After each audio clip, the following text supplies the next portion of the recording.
Shalom Aleichem, welcome to our Mikdash meditation class. This is the first class today, and I want to speak about the background of Jewish meditation along the history. So really the history of the Jewish meditation starts in the creation of the world, that Hashem, God, created the world according to the principles of the Kabbalah. And that's what we are dealing with here. We're dealing with those concepts that the whole foundation of the creation was set up with. And it says that Adam HaRishon, the first man on earth, he received the first Kabbalah book from the angel Raziel, and it's called Raziel HaMalach, this book. And today we have it, but generally speaking, people don't usually read it and learn it because it is very, very complex and very hard to understand.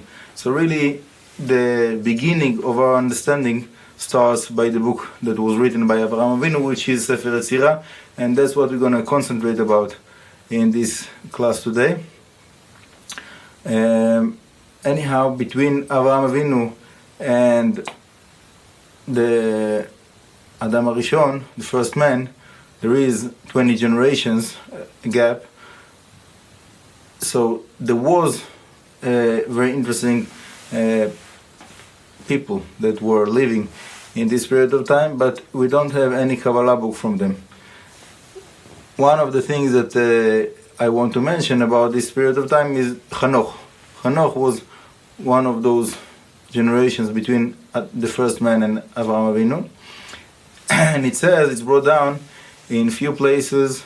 One of them is the translation of Yonatan ben Uziel, that was one of the big HaMekubalim in the time of the Tanaim, that we're going to speak about further on in this course. So he wrote a translation on all of the Torah. It's called Targum Yonatan, and there he gives us an understanding of what happened with Hanoch, that he turned to be an angel. Okay, and this angel is still active today, and there's a lot of background that we have to speak about B'ezrat Hashem in another time about what happened with this angel. But we see that from there, that's one of the sources that we have, that a man, human being, can become to be an angel. Okay? It's a good thing, a bad thing, so there it's brought down as a good thing, but okay, there's a lot to it. Anyhow, that's not our subject matter today. Today, like I said, we're going to concentrate about Sefirot, which is really the beginning of the Kabbalah that we have from the earlier generations. And within Sefirot, we have many concepts that we are dealing with when we are learning Kabbalah. For example, the source of 10 Sefirot, that many people know this concept. The first source for that is actually Sefer Yetzirah, and this is the beginning of Sefer Yetzirah. So in the more advanced class, we're going to speak about the deep understanding and how we can practice the meditation of the 10 Sefirot.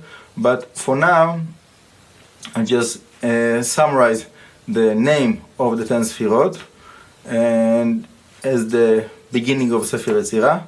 So the first one, from top to bottom, yeah? So the first one is Keter, Chochma, Bina.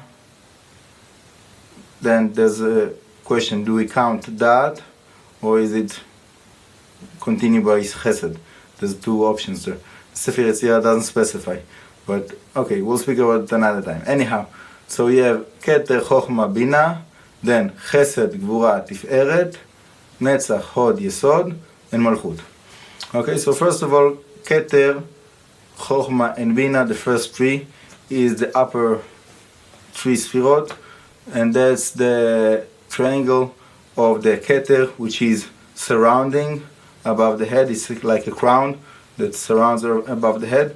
Then the Chochma and Bina is the right brain and the left brain. Okay, the Chochma is the right brain, the Bina is the left brain, and in the middle we have the Dat, which is the middle brain that goes into the spine. Okay, this is the Dat.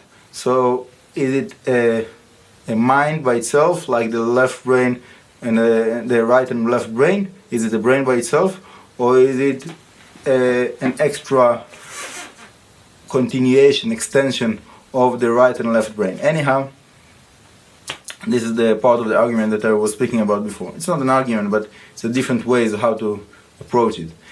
So this is the upper tree, the surrounding keter and the 2 or 3 minds that we have. Then we have the chesed, gvura, and tiferet. So chesed is the right hand, this is the kindness, this is the love, this is the giving, expansion, and we have the left arm, which is the gvura, and it is the judgment, the limitation, the force, right? We want to push something. So we have to use the power of gvura. We want to overcome something. We have to use the power of gvura.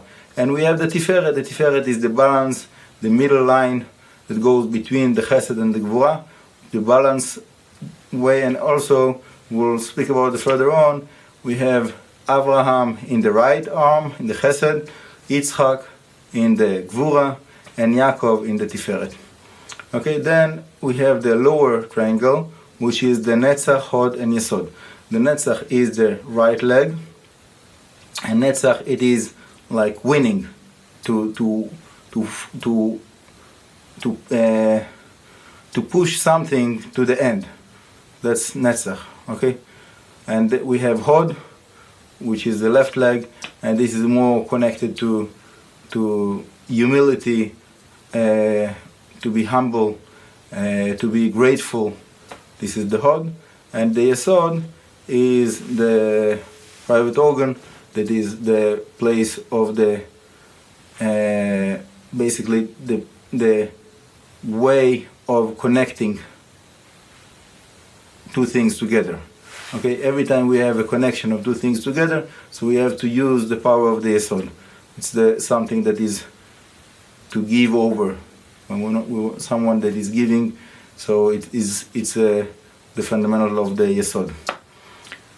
And then in the bottom, the lowest sefira is malchut, and malchut is contained within it all of what's above it. Okay, this is the vessel, and according to the Rav Ashlag, for example, he understands that malchut is the will to receive to yourself.